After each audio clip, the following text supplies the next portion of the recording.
começando mais um Canal Fã. Eu sou a Raquel Steffler. E eu sou a Júlia Otero. E nessa edição você confere Rugby na PUC.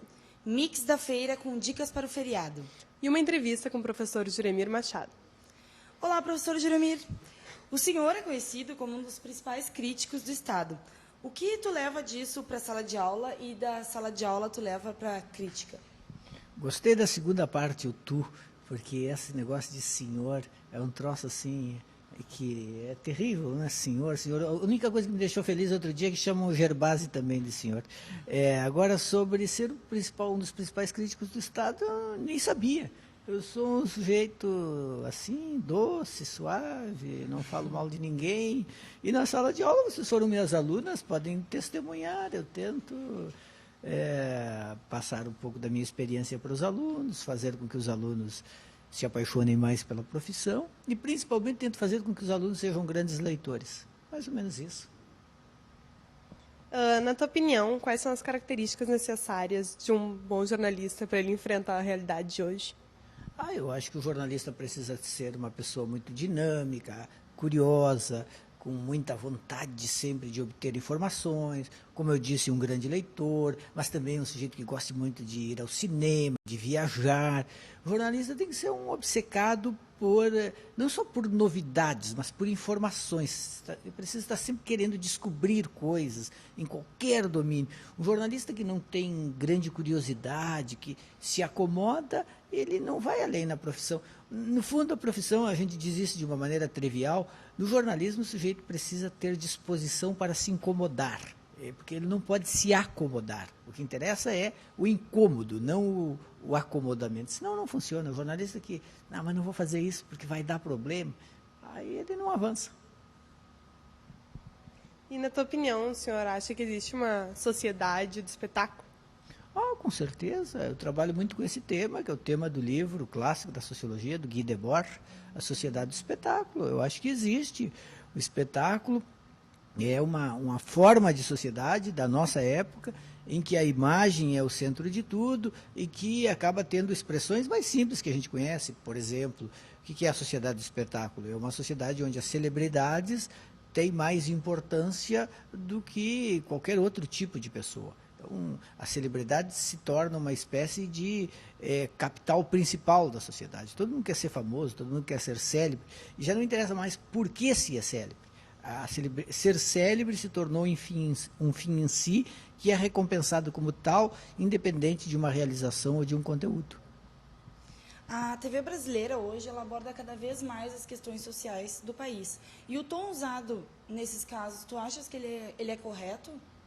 Muitas vezes mas às vezes é sensacionalista. A televisão brasileira, de toda maneira, como a mídia brasileira, ela presta um bom serviço, ela fala de escândalos, ela faz denúncias, ela critica, mas até um certo ponto. Ela poderia ser muito mais conscientizadora, muito mais crítica, poderia falar de muito mais problemas sociais, mas ela também tem um limite, que é o limite da possibilidade de interpretação das pessoas. Nós somos uma nação muito desigual, com muito analfabetismo funcional.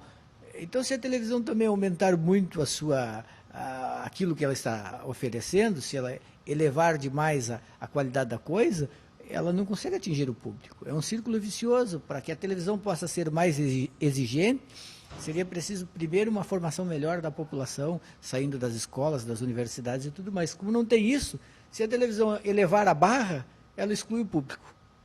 E o filme Tropa de Elite, que tu nos recomendou no Cybermix semana passada, o que tu achou? Eu acho que é um dos melhores filmes feitos no Brasil nos últimos anos. Eu diria mais, já no exagero.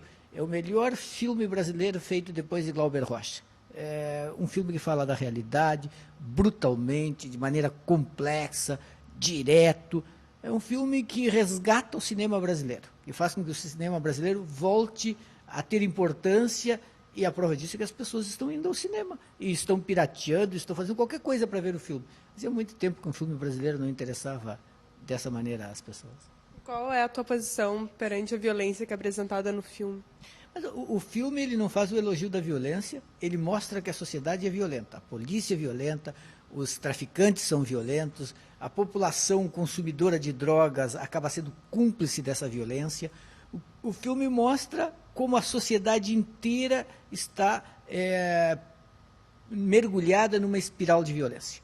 Evidentemente que o filme não faz o elogio do Capitão Nascimento. O Capitão Nascimento é um torturador, é um assassino.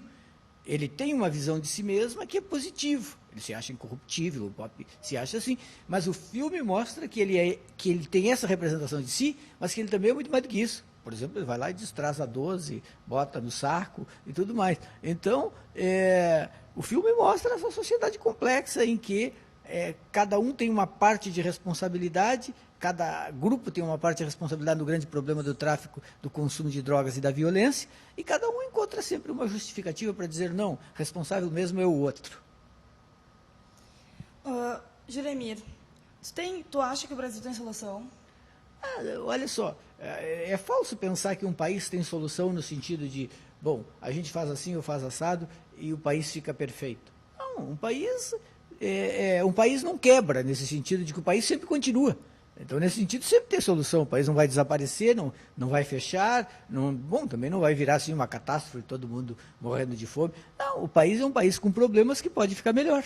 E para ficar melhor, precisa fazer uma série de coisas que são perfeitamente passíveis de serem feitas, mas que demanda tempo, que demanda determinação política, que demanda educação.